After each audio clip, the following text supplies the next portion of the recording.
ఒకవైపు శివుని కుమారుడు మాత్రమే చంపగలిగే తారకాసురుడు అనే రాక్షసుడు, మరోవైపు పిల్లల్ని కనలేక తపస్సులో నిమగ్నమైన శివపార్వతులు, ఇంకోవైపు తారకాసురుడి మీద భయంతో ఏం చెయ్యాలో దిక్కుతోచగా బ్రహ్మ దగ్గరికి వెళ్లిన దేవతలు. కన్ఫ్యూజ్ అవ్వకండి, ఇది మన కుమార సంభవం స్టోరీలో థర్డ్ అండ్ లాస్ట్ వీడియో. ముందు 2 వీడియోల యొక్క links description and comment section లో ఉన్నాయి, చూడకపోతే వెళ్లి చూసేయండి. మరి మన స్టోరీలోకి వస్తే, తారకాసురుణ్ణి సంహరించడానికి ఉపాయం కోసం దేవతలు బ్రహ్మ దగ్గరకు వెళ్తారు. బ్రహ్మదేవుడు సరోగసి మెథడ్లో భూమి మీద ఉన్న శివుని తేజస్సును హిమవంతుని పెద్ద కూతురు అయిన గంగానదిలో ప్రవేశపెట్టమని చెప్తారు. ఎలానో గంగాదేవి ఉమాదేవికి అక్క కాబట్టి భూదేవిని శపించినట్టు గంగను శపించదు అని బ్రహ్మదేవుడు దేవతలకు ధైర్యం చెప్తారు. వెంటనే అగ్నిదేవుడు శ్వేతపర్వతం మీద ఉన్న శివుని తేజస్సుని గంగలో ప్రవేశపెడతారు. కానీ గంగాదేవి కూడా ఆ పరమశివుని తేజస్సును భరించలేకపోతుంది.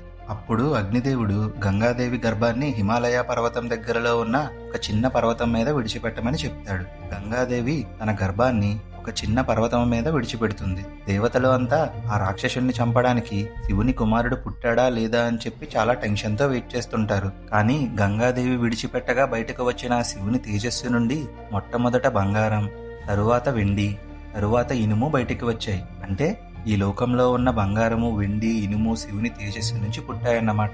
చిట్ట చివరికి ఆ పర్వతము నుండి ఒక గొప్ప కాంతితో 6 ముఖాలతో ఉన్న ఒక అందమైన పిల్లవాడు పుడతాడు. 33 కోట్ల మంది దేవతలు తారకాసురుణ్ణి వధించడానికి పుట్టిన ఆ పిల్లవాడిని చూసి చాలా సంతోషిస్తారు. పుట్టగానే ఆ పిల్లవాడు ఆకలితో ఏడుస్తాడు. ఇంద్రాది దేవతలు 6 కృత్తికలను ఆ పిల్లవాడికి పాలు ఇవ్వడానికి నియమిస్తారు. 6 ముఖాలతో పుట్టాడు కాబట్టి షణ్ముఖ అని, కృత్తికలు పాలు ఇచ్చారు కాబట్టి కార్తికేయ అని, గంగాదేవి గర్భస్రావం నుండి పుట్టాడు కాబట్టి స్కందుడు అనే పిల్లవాడికి పేరు. ఒక్కసారి ఆ కృత్తికలు ఇచ్చిన పాలు తాగగానే ఆ పిల్లవాడు పెరిగి పెద్దవాడైపోయాడు. ఆ తరువాత దేవతలకు సేనాధిపతిగా రాక్షస సేనతో యుద్ధం చేసి తారకాసురుణ్ణి సంహరిస్తాడు.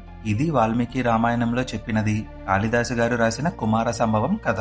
మరి నచ్చిందా? కంటెంట్ నచ్చితే ఒక్క లైక్ చేసి మన ఛానల్ని సబ్స్క్రైబ్ చేయొచ్చు కదా.